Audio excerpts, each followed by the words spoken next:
لما تكلموا عن حدود 67، يعني هذه حقيقة شيء مذهل جدا جدا.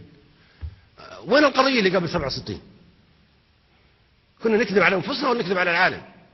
آلاف الشهداء سقطوا قبل 67 من أجل من؟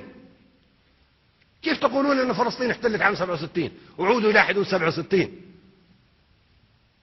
هي فلسطين الضفة الغربية وقطاع غزة. زين، إذا كانت هكذا هذه ما احتلوها الإسرائيليين عام 48، تركوها لكم 20 سنة. لماذا ما عملتوا فيها دولة فلسطينية؟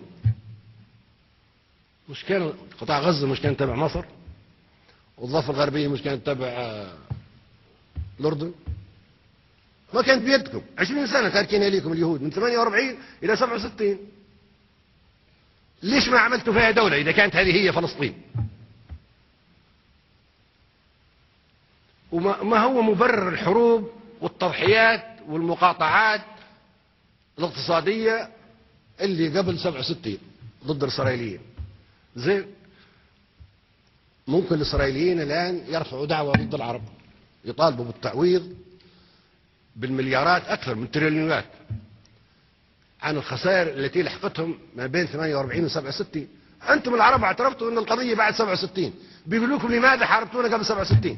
أدفعوا لنا التعويضات هيكم والمقاطعة ما يسمى بمقاطعة إسرائيل والخسائر الاقتصادية التي لحقت بالإسرائيليين. روحوا العرب أدفعوا الثمن تاعها، يرفعوا ضدكم دعوة يكسبوها ويقولوا نحن مظلومين وقلنا لكم نحن حمل وديع بوسط ذياب من 48 ونحن نقول هذا الكلام. والدليل على ذلك ان العرب انفسهم اعترفوا بهذا، اعترفوا ان فلسطين احتلت عام 67 وهم يطالبوا بالعوده الى حدود 67 وتنتهي المشكله ونعترف باسرائيل. ليش ما اعترفتوا بها قبل 67؟ لا اله الا الله. والله شيء غير مقبول، شيء ما يصدقش العقل. تقولوا 67 وتعترفوا بإسرائيل؟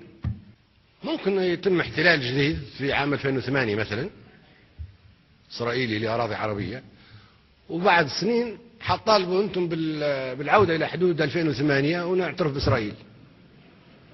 هذا اللي بيحصل. وفقا لهذا اللي بيحصل. المفاوضات جربناها ومشينا فيها بعيدا، وكانوا اليهود يقولون اجتمعوا معنا مرة واحدة مفاوضات مباشرة حتى نحل المشكلة. هذه كانوا يقولونها في الخمسينيات والستينيات، كانوا يقولون هذه كلام. غير اجتمعوا معنا العرب، أرجوكم غير اجلسوا معنا على طاولة واحدة بس مرة واحدة حتى ينتهي المشكلة بيننا وبينكم. وشفتوا شو صار؟ اجتمعنا معاهم 1000 مرة،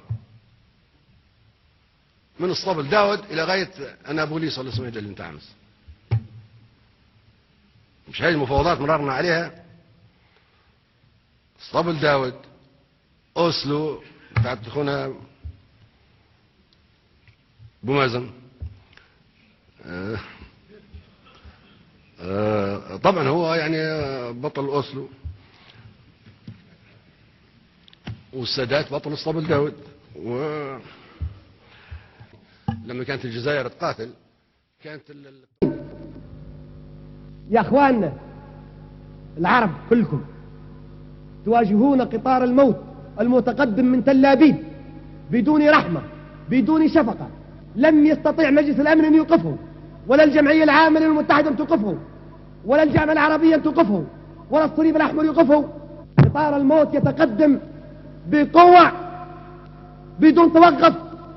أما توقفه إرادة عربية، تضحية عربية، اجتهاد عربية، دم عربي، جسور من اجتهادنا توقف قطار الموت.